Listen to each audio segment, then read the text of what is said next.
Supreme Court nominee Ketanji Brown Jackson's confirmation hearings concluded Thursday, bringing her one step closer to becoming the first Black woman to sit on the nation's top court. Jackson, a 51-year-old federal judge and President Joe Biden's first Supreme Court pick, will likely have to wait at least 2 weeks before the Senate votes on her confirmation.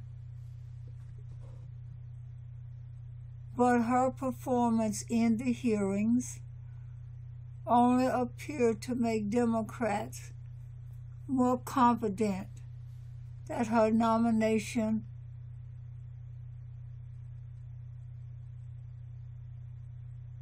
will prevail. Jackson can win confirmation with the support of merely 50 senators in the evenly split chamber, where Vice President Kamala Harris holds the tie-breaking vote. No Democrats have signaled they will vote against her. The Senate Judiciary Committee aims to vote on Jackson's nomination on April 4th. Chair Dick Durbin, D. Illinois, said Wednesday evening if it passes, the nomination will move to a final vote in the full Senate. Senate Majority Leader Chuck Schumer, D. New York, said Thursday that he will push to have her nomination come to the floor in short order. The Senate is on track to confirm Jackson by the end of this work period, or an April 8th deadline, he concluded. The hardest part for Jackson, at least, appears to be behind her. Over 2 grueling days of hearings, Jackson endured more than 23 hours of questioning from the Senate Judiciary Committee that at times appeared hostile and occasionally grew emotional.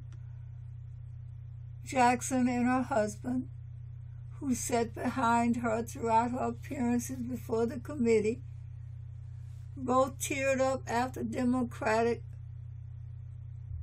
Senator Cory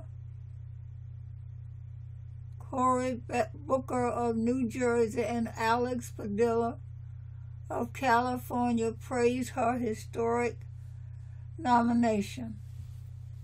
I hope to inspire people to try to follow this path because I love this country, because I love the law, because I think it is important that we all invest in our future, Jackson said while wiping her eyes at one point late Wednesday.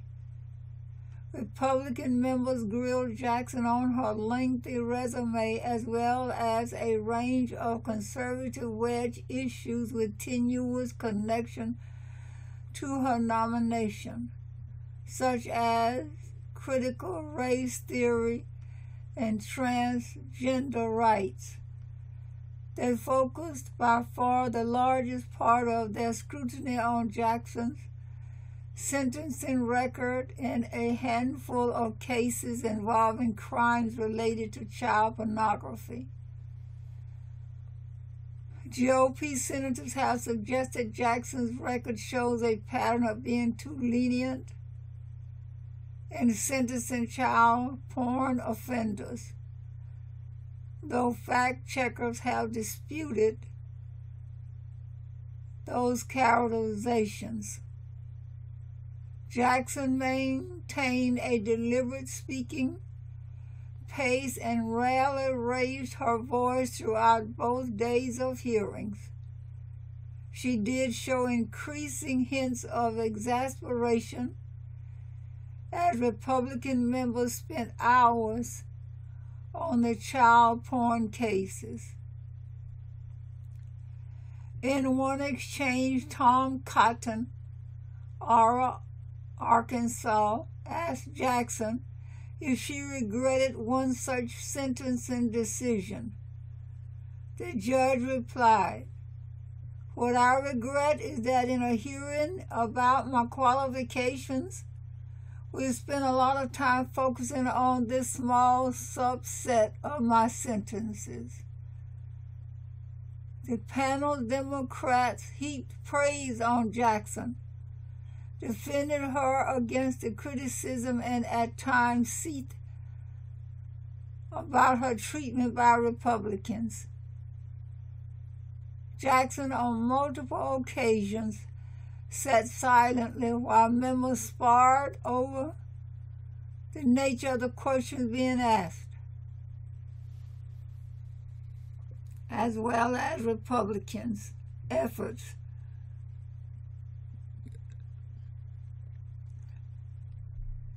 to view sensitive, private information about the disputed porn cases. Members of the American Bar Association, which unanimously awarded Jackson his top rating of well-qualified, also pushed back on criticism of Jackson's sentencing record during their testimony in Thursday's hearing.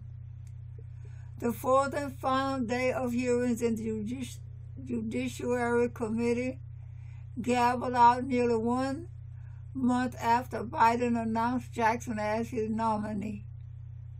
Before the public hearings began, Jackson met with senators of both parties individually behind closed doors. Virtually all of them offered compliments following their meetings with the judge, but it was unclear if Jackson will receive any support from Republicans when it comes time to vote. Jackson garnered bipartisan approval when Biden nominated her to the U.S. Court of Appeals for the District of Columbia Circuit less than a year earlier. Senator Lindsey Graham of South Carolina was one of 3 Republican senators to vote with all Senate Democrats to confirm her. But during her Supreme Court confirmation hearings, Graham transformed into one of Jackson's most hostile critics.